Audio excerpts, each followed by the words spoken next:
বিশ্ব পরিবেশ দিবস উপলক্ষে সারা দেশের পাশাপাশি রাজ্য জুড়ে বিভিন্ন কর্মসূচির মাধ্যমে দিবসটি পালন করা হয়। এদিন প্রধানমন্ত্রী নরেন্দ্র মোদীর 12 বছর পূর্তি উপলক্ষে গৃহীত এক পেড় মা কে নাম কর্মসূচির অংশ হিসেবে রামনগর মণ্ডলের বিভিন্ন এলাকায় বৃক্ষরোপণ কর্মসূচি অনুষ্ঠিত হয়। রামনগরের 35 নম্বর ওয়ার্ডে আয়োজিত কর্মসূচিতে অংশ নেন আগরতলা পুর নিগমের মেয়র তথা বিধায়ক দীপক মজুমদার, তুষারকান্তি ভট্টাচার্য সহ অন্যান্যরা।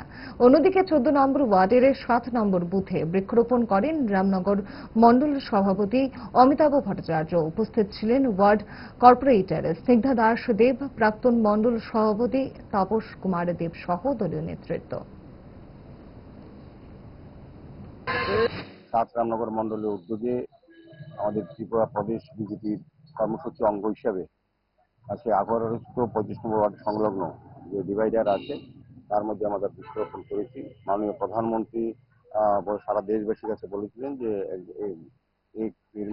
মাকে নাম পর, সেই উদ্দেশ্যে আমরা কি গত বছর থেকেই আমরা প্রতি বছরই বিভিন্ন কর্মসূচির মাধ্যমে আমাদের রাজনৈতিক কর্মসূচি, প্রশাসনিক কর্মসূচি, সমস্ত সামাজিক কর্মসূচির মধ্যে বৃক্ষরোপণ করি। কারণ বৃক্ষরোপণ হচ্ছে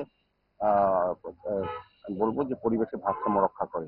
আমরা প্রত্যেক সময় বলি, প্রত্যেকটি ব্যক্তিকে বলি তার বাড়িতে যাতে বৃক্ষরোপণ করা হয়, গাছ রোপণ করা হয়। এবং আমরা পৌর নিগম সহ আমার বিভিন্ন সামাজিক সংস্থা, ক্লাব এবং সমস্ত ব্যক্তির কাছে আমরা আমাদের আবেদন থাকে যে আমরা বিভিন্ন সময় ওয়ার্ড থেকেও আমরা বৃক্ষরোপণ করে থাকি। আজকেও এই এলাকার যথেষ্ট উৎসব এবং সঙ্গে বিশ্ব পরিবেশ দিবস পালন করা হচ্ছে।